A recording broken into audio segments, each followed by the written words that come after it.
Quando um paciente se sente prejudicado, não atendido do jeito certo na rede hospitalar e, em muitos casos, acaba procurando a justiça. E os juízes tomam decisões obrigando a unidade a prestar o serviço, conseguir a vaga, fornecer o medicamento.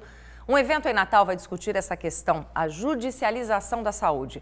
E eu converso sobre isso com o advogado especialista em direito médico, Tércius Rebelo. Bom dia. Bom dia, Michele. Bom dia a todos que nos assistem. Que percentual das ações cíveis são nessa área? Michele, nós temos um estudo anual feito pelo CNJ, que é o Conselho Nacional de Justiça, no qual o juiz federal, Clênio Schultz, ele comanda. E até 12 de dezembro de 2017, nós tivemos um número assustador de ações que falam sobre direito da saúde. São 1.500.000 ações. Então, é um número exponencial que vem crescendo de uma forma assustadora. Isso representa uma parte da falta da prestação desse serviço? O que isso significa no contexto do Sistema Único de Saúde? Nós participamos do Comitê Executivo de Saúde e de outros comitês de saúde e nós vemos que muitas vezes as agências reguladoras, elas falham nessa regulação. Isso faz com que a população se sinta desprotegida e, como diz o ministro Luiz Felipe Salomão, que é do STJ, o último rincão, o último recurso é o judiciário. E a população que se sente violada nos seus direitos, se sente abandonada muitas vezes pelo Estado, vai buscar o judiciário e o judiciário está assoberbado, sobrecarregado com esse número de ações, que é muito alto realmente. Qual é o critério que o juiz usa na hora de julgar uma ação como essa? Porque tem dois lados da moeda aí. De um lado, uma pessoa que precisa às vezes, de um medicamento de alto custo que ainda não é fornecido pelo Estado, e de outro lado, um Estado que vive as dificuldades financeiras da própria crise. Exato. Nós temos uma dinâmica dentro do judiciário, essa não é minha parte de julgar, mas nós temos a dinâmica no judiciário que ela analisa os recursos que são disponíveis para a saúde, né? A forma desse recurso ser implementado no dia a dia, porque ela deve ser feita pelo executivo, não diretamente pelo judiciário. O que ocorre é que o judiciário acaba tendo que entrar nessa seara de determinar onde vai ser aplicado o dinheiro, e isso eu acredito que é um peso muito forte, muito grande para os juízes, porque você acaba trabalhando com orçamentos e o juiz acaba se intrometendo numa questão que seria do Poder Executivo. Mas a gente vê que o judiciário não abandona a população e vem sim concedendo muitas decisões, obrigando que o Estado ou que o município ou que a União forneçam um medicamento ou um tratamento. Por exemplo, contra demandas públicas, nós temos aproximadamente, só de tratamentos médicos, nós temos aproximadamente 300.000 ações até o início de 2018.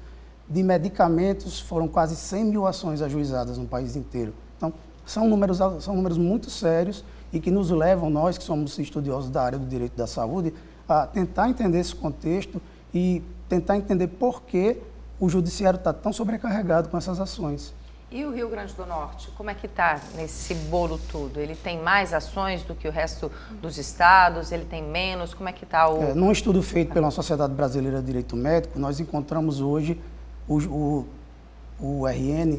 No STJ, ele está como 8º lugar de ações, por exemplo, de erro médico.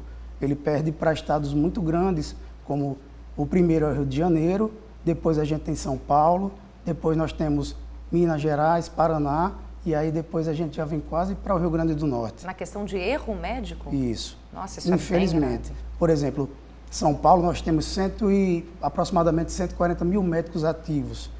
No Rio de Janeiro, nós temos aproximadamente 72.000 médicos ativos. Natal, nós só temos 6.000 médicos, aproximadamente. E um dado que me chamou a atenção ontem, fazendo esse estudo, foi que na Paraíba, nosso vizinho, tem 7.113 médicos, mais do que no Rio Grande do Norte, e eles estão muito longe desse número de erro médico. Então, nós estamos muito além. Proporcionalmente, a gente está com um número bem... e a gente tem um número muito maior do que eles. E tem como evitar essa judicialização da saúde? Ela é um caminho sem volta enquanto nós não tivermos uma política pública que ela regulamente e que ela trate o cidadão da forma que ele merece e que os valores, né, o dinheiro público seja investido de uma forma correta. A grande questão é que a própria corrupção, a Lava Jato e outros outras investigações levaram a esse entendimento de que nós temos um gargalo, nós temos um furo, né?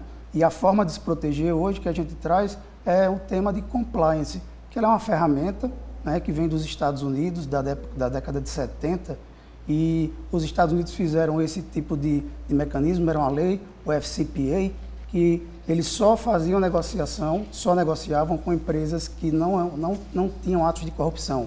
Isso foi projetado para outros países e hoje no Brasil nós temos essa cultura e hoje ela está sendo aplicada inclusive na área da saúde, para médicos, pessoa física e também para as empresas como hospitais e clínicas. Dr. Tércios, rapidamente as informações sobre o evento. Nós teremos hoje um evento sobre essa temática, que é uma temática muito interessante, é destinada aos médicos, a dentistas, aos administradores de clínicas, vai ser no Holiday Inn, né, e nós vamos começar às 18h30. Ok, muito obrigada pelas informações e pela entrevista aqui no Bom Dia RN. Eu agradeço.